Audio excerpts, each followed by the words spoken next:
రెస్టారెంట్లలో ఒక biggest scam బట్టబయలైంది. Income tax అధికారులు తనిఖీలు చేస్తున్నారు. సో బిర్యానీ అమ్మకాల్లో భారీగా అవకతవకల్ని గుర్తించారు. 60,000 కోట్ల రూపాయల అమ్మకాలకి పన్నులు ఎగ్గొట్టారట రెస్టారెంట్లు. ఒక్క సాఫ్ట్వేర్తో 6 ఏళ్లలో భారీగా పన్నులు ఎగ్గొట్టేశారు. దేశవ్యాప్తంగా 1,00,000కు పైగా రెస్టారెంట్లో వినియోగం జరుగుతోంది. అయితే హైదరాబాద్, అహ్మదాబాద్ సహా పలు కీలక నగరాల్లో ఈ స్కామ్ బయటపడింది. హైదరాబాద్లో తీగలాగితే అహ్మదాబాద్లో డొంక కదిలింది. 2019 నుంచి 60,000 కోట్ల రూపాయల విలువైన ట్రాన్సాక్షన్స్ విషయాన్ని దాచిపెడుతూ పన్నుని ఎగ్గొట్టేశారు రెస్టారెంట్లకు సంబంధించిన యాజమాన్యాలు. డెలివరీ యాప్ల ద్వారా అమ్మకాలని 20 నుంచి 30% తక్కువగా చూపించిన ఈ రెస్టారెంట్లన్నీ కూడా యూపీఐ చెల్లింపులకి రోజుకో క్యూఆర్ కోడ్ వినియోగించినట్టుగా అధికారులు గుర్తించారు. సో రోజుకో క్యూఆర్ కోడ్ విధించడంతో పాటుగా అమ్మకాలని తక్కువగా చూపించి ఒక యాప్ ద్వారా బోగస్ సాఫ్ట్వేర్ల ద్వారా 60,000 కోట్ల రూపాయల ట్రాన్సాక్షన్స్ని తప్పుగా చూపించి కొన్ని కోట్ల రూపాయల ట్యాక్స్కి పంగనామం పెట్టేశారు. సో ప్రజెంట్ ఇన్కమ్ ట్యాక్స్ అధికారుల తనిఖీల్లో హైదరాబాద్లో తీగలాగితే అహ్మదాబాద్లో డొంక కదిలింది. ఇది అది అనేం లేదు, అన్ని రెస్టారెంట్ల పరిస్థితి ఇంతే.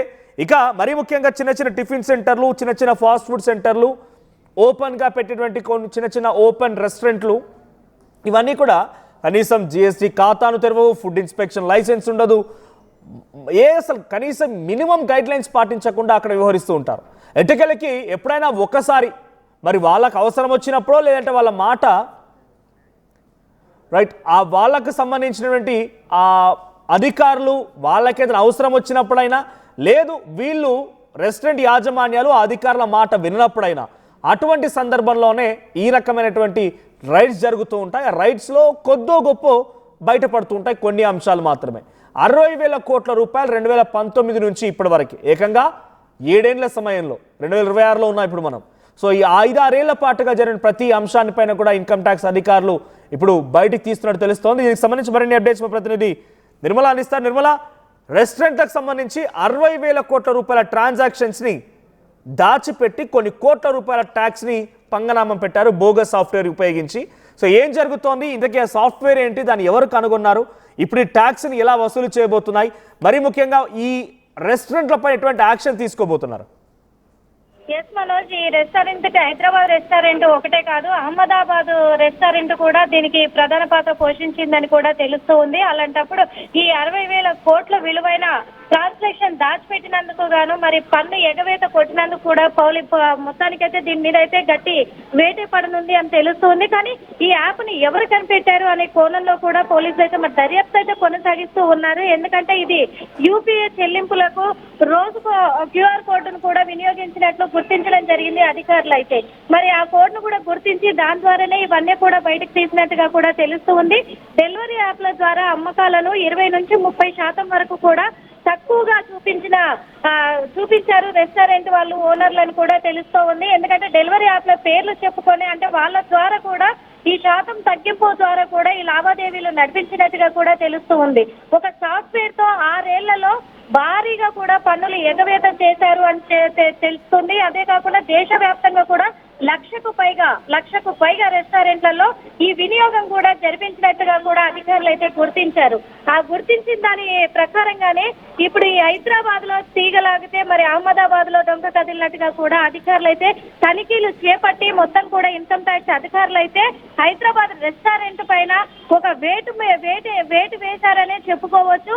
ఎందుకంటే ఇది భారీ మోసం కింద కూడా వస్తుంది కాబట్టి బిర్యానీ అమ్మకాల్లో కూడా 60,000 కోట్లు అంటే మామూలు విషయం కాదు. పన్నులు 60,000 కోట్లు ఎగ్గొట్టారు అని అంటే దాని పట్ల ఎంత నష్టము వాటిల్లింది అనేది కూడా తెలుస్తూ ఉంది. కాబట్టి హైదరాబాద్ రెస్టారెంట్ పైనే కాదు, మెయిన్ గా హైదరాబాద్ నగరంలో రెస్టారెంట్ అంటే ఈ సాఫ్ట్వేర్ ఏంటి, సాఫ్ట్వేర్ ద్వారా ఏ రెస్టారెంట్లు లింకప్ అయి ఉన్నాయి, సో అంటే చిన్న చిత్తక పెద్ద అన్ని దీంట్లో లింకప్ అయి ఉన్నాయా? ఇప్పుడు వీటిపైన హైదరాబాద్ నుంచి మొదలుకుంటే అహ్మదాబాద్ దాకా ఈ లింక్ ఉంది అని చెప్తున్న నేపథ్యంలో ఆ రెస్టారెంట్లు కొన్ని కోట్ల రూపాయల ట్యాక్స్ని ఎగ్గొట్టాయి, ప్రభుత్వ ఖజానాకి రాకుండా అడ్డుకునే ప్రయత్నం చేశాయి. ఇప్పుడు వాటిని ఆ రెస్టారెంట్ యొక్క లైసెన్స్ రద్దు చేయడం కానీ, ఆ యాజమాన్యాన్ని హోల్డ్లో పెట్టడం కానీ, ఇటువంటి యాక్షన్స్ ఏమైనా సివియర్ యాక్షన్స్ ఉండే అవకాశం ఉందా?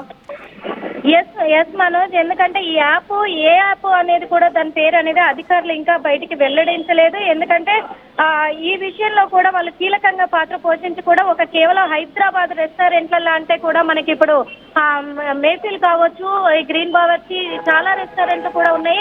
హైదరాబాద్ లో కూడా హైదరాబాద్ పేరు పెట్టి హైదరాబాద్ రెస్టారెంట్ కూడా నడిపిస్తూ ఉన్నప్పటికీ కూడా మెయిన్ గా పెద్ద పెద్ద రెస్టారెంట్లలోనే ఫస్ట్ వీళ్ళు తనిఖీలు చేపట్టే అవకాశాలు ఉన్నాయి. ఎందుకంటే ఈ మెయిన్ పెద్ద పెద్ద రెస్టారెంట్ల వాళ్ళే ఈ యాప్ తోటి కనెక్ట్ అయి ఉన్నట్టుగా కూడా గుర్తించడం జరిగింది. కానీ ఆ యాప్ దేని ద్వారా ఎవరు కనిపెట్టారు, ఎలా దేని ద్వారా ఇదంతా లావాదేవీలు నడుస్తూ ఉన్నాయి, ఎలా ఎదరగొట్టగలిగారు, వాళ్ళు కట్టినట్టుగా ఎలా చూపించారు అనేది కూడా మొత్తం కూడా వీళ్ళైతే ఇప్పుడు దర్యాప్తు కొనసాగిస్తూ ఉన్నారు. ఒకదాని తర్వాత ఒకటి బయటికి లాగుతూ ఉన్నారు. అదంతా కూడా అధికారులు బయట పెట్టే అవకాశం అయితే ఉంది.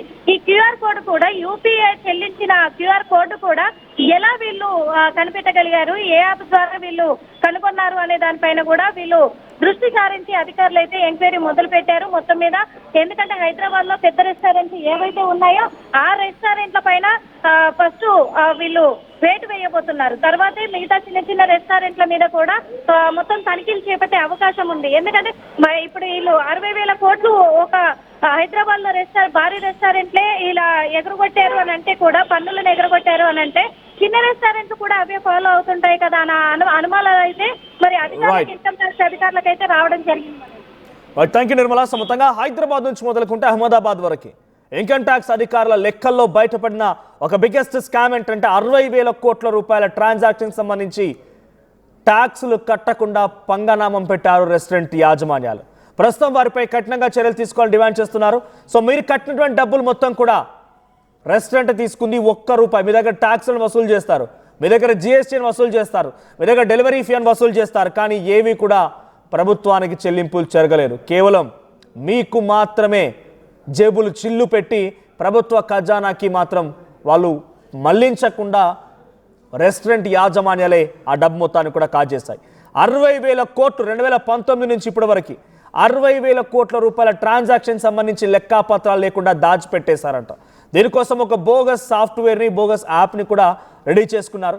సో మీలో ఎవరికైనా కనుక ₹1,200 చూపించినటువంటి ఆ ఫుడ్ డెలివరీ అమౌంట్ కాస్త సడన్గా ₹800 డిస్కౌంట్ అని చూపించిందని అంటే మీకు ట్యాక్స్ ఫ్రీ అని చెప్పి మీ దగ్గర మీరు ఎట్లా కూడా అడగరు. మీకు తక్కువగా వచ్చిందని చెప్పి బుక్ చేస్తారు, వదిలిపెడతారు. అంతేగాని మీకు ట్యాక్స్ కడుతున్నామా లేదా, రెస్టారెంట్లు వాళ్ళకి డబ్బులు చెల్లిస్తున్నాయి, ఎలా తగ్గిద్ది ₹400 అంత ఈజీగా.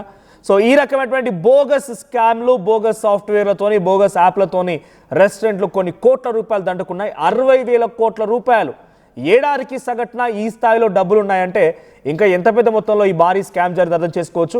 సో హైదరాబాద్లో 10 చోట్ల బ్రాంచ్లు ఉన్నాయంటే ఆ ఒక్క restaurant, are taking an example of, అంటే ఇక్కడ వాళ్ళు పాల్గొన్నారని నేను చెప్పడం లేదు, బట్ ఒక ఉదాహరణ మీకు అర్థం అవ్వడం కోసం చెప్తున్నాను. మెఫిల్, పారడైజ్, ఈ షాక్ హౌస్లు, ఇవన్నీ బిర్యానీ ఫేమస్ సంబంధించిన రెస్టారెంట్ ఉన్నాయి చూసారా. ఇవి హైదరాబాద్లోనే ఒక్కొక్క రెస్టారెంట్కి 10ల సంఖ్యలో బ్రాంచ్లు ఉన్నాయి. అంటే ఎంత పెద్ద మొత్తంలో వీళ్ళంతా అవినీతికి పాల్పడి ఉంటారు, ఎంత పెద్ద మొత్తంలో వీరు ప్రభుత్వానికి డబ్బులు చెల్లించకుండా, ట్యాక్సులు కట్టకుండా వాళ్ళు తప్పించుకునే ప్రయత్నం చేసి ఉంటారు. వీటన్నిటిపైన ఇప్పుడు ఇన్కమ్ ట్యాక్స్ అధికారులు కఠినంగా చర్యలు తీసుకునే అవకాశం కనబడుతోంది. సో ఇంకొక విషయం, ఈ రెస్టారెంట్లో ఎటువంటి నీట్నెస్ పాటించారు? మీలో ఎవరైనా రెస్టారెంట్కి వెళ్ళినప్పుడు ఒక పని చేయండి. నేను అవసరమైతే ₹100 ఎక్స్ట్రా ఇస్తా, మీ కిచెన్ నాకు చూపించమని అడగండి. ఇఫ్ ఎట్ ఆల్ వాళ్ళు కిచెన్ చూపిస్తే అంత గొప్ప రెస్టారెంట్ ఎక్కడ ఉండదు.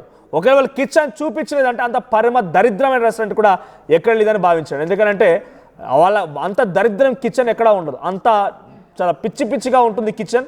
మనం తీసుకొచ్చేసరికల్లా దానిపైన కొంత ఫ్లేవర్స్ యాడ్ చేసి స్మెల్ అవ్వడానికి రకరకాలుగా జిమ్మిక్కులు చేసి పైన రూఫ్ లైటింగ్స్తోని దాన్ని అందంగా చూపిస్తారు. కానీ కిచెన్ పరమ దరిద్రంగా ఉంటుంది. మీరు తిన్నప్పుడు ఎప్పుడైనా ఏ చిన్న సమస్య అనిపించినా ఆ రెస్టారెంట్ పెద్ద రెస్టారెంట్ కదా అని చెప్పి ఊరుకొని మీరు బిల్లు మేనేజ్ చేయడం కాదు. ప్లీజ్ డూ కంప్లైంట్, ఫుడ్ ఇన్స్పెక్టర్లకు కంప్లైంట్ చేయండి. ఆ రెస్టారెంట్లని కనుక మనం డెఫినెట్గా కట్టడి చేయకపోతే ఇష్టం వచ్చినట్టుగా పుట్టగొడుగుల్లాగా వెలుస్తున్నాయి ఈ రెస్టారెంట్లు లేకపోతే ఫుడ్ బిజినెస్లు. సో ఇష్టం వచ్చినట్టుగా చేసేవన్నీ కూడా ఫుడ్ పాయిజన్కి, మనుషుల ప్రాణాలు తీయడానికి కారణమవుతున్నాయి. సో ఈ రకమైన ట్యాక్స్లు హైదరాబాద్ రెస్టారెంట్ల పైన మీ అభిప్రాయం ఏంటి? మీ ఎక్స్పీరియన్స్ ఎప్పుడైనా జరిగిందా ఇలాంటిది, ఫుడ్ పాయిజన్ కానీ, లేకపోతే ఈ రెస్టారెంట్ ఎప్పుడైనా డబ్బుల విషయంలో అటు ఇటుగా పొరపాటు చేసిందా? మీ అభిప్రాయం కామెంట్ చేయండి, మీ ఎక్స్పీరియన్స్ కూడా కామెంట్ చేయండి.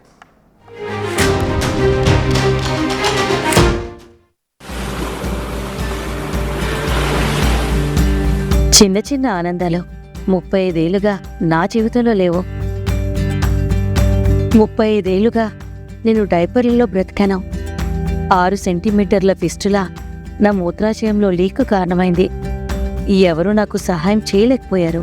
AINUలో వైద్యులను కలిసే వరకు. అక్కడ వారు రోబోటిక్ శస్త్రచికిత్సతో నాకు పరిష్కారం ఇచ్చారు. వారు నా ఆత్మవిశ్వాసాన్ని కూడా తిరిగిచ్చారు. Precision care makes it possible. The Center for Robotic Surgery at AINU